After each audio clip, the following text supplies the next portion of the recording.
You see this 1/4, that means we can page again, and by paging we're moving through the FX channels 1, 2, 3, 4. For the input, generally we'll select the raw synth and then we'll put an effect on here. So here FX channel 1 has the delay line. Here's a raw synth going into the phaser. Here let's put the raw synth into a chorus flange, and then here let's say the raw synth into the EQ. Now also note, once you have selected an effect and used it, it's pulled out of the what we call the effects pool, so it's no longer available for any of the other effects channels. So here we've got one effects per channel, and again what we'll have coming out of outputs 1 and 2 is the delayed sound and phaser and chorus flanger and EQ. That's one way of handling it. The other thing would be to go back here, and let's say we wanted to take the output of the, let's say we want to take the FX channel 3, which is our chorus and flanger, but we want to route that back into the delay line next. So I could go here, instead of taking the raw synth, I could dial up FX channel 3 as my input. So now that's the dry synth going through the chorus flanger, and now it's going through the delay line. So in this case, output number 1 would be dry synth into chorus into delay coming out here, whereas just the dry chorused one would come out here. So what we tried to do here is make it a really flexible system where you can route things in series or parallel, and also, by the way, each synth channel can route things in series as well. So here, or let's do it like this. Here we'd have chorus flanger into delay all in that one channel. So anyway, very flexible system, and that's what we decided to do for the effects output. Okay, next group. This group has to do with the vector mixers, or VS modes, and the amplitude modulation sections.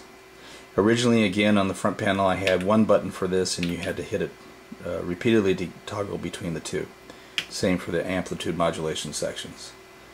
So now they're just broken out separately. I think these are pretty much already explained. Inputs, levels for each, and modulation for the X and Y. And they have two sets of those. The AM, amplitude modulation, generally if you say ring mod, people will know what that is. But there are also a couple of other ways to do it: clipping, absolute, and shift. These are just different algorithms of multiplying the amplitudes of the two inputs, the carrier and the modulator. And again, they can be audio sources or sub-audio sources. Control here simply allows me to shape the output. Usually I'll use an envelope, and then you want to have full amount generally. The looping envelope, I think we've seen that in another video. It's still as it was. Shaper is new.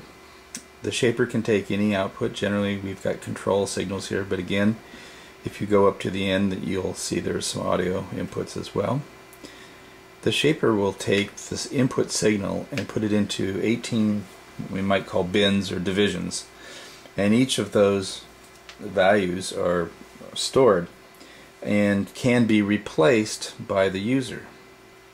So if the point says 0, then the value that it was stored on the coming in is going to be the same on the way out of the shaper, but the user can redo this table basically and make up customized points along the way of the input signal. So that's the shaper, and that's pretty much it. You want to turn up the gain to make that guy work.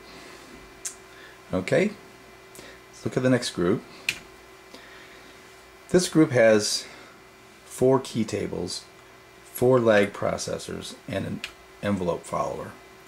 Now you'll notice that there are the 4 key tables broken out separately, but not so with the lag processors. Well, there's not really too much to a lag processor. There's a time of smoothing, and there's an input select. So we just thought we'd save space and put all those together. However, you'll see the key table is a little more complicated.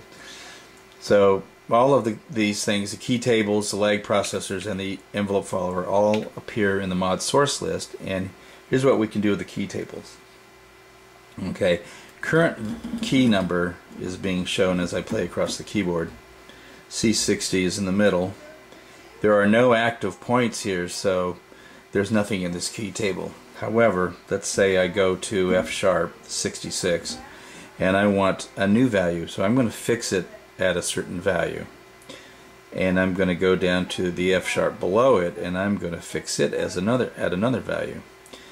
Now as we play in between these two notes, you'll see the previous note that was set, or the previous point in the table, was note 54 with a value of 2.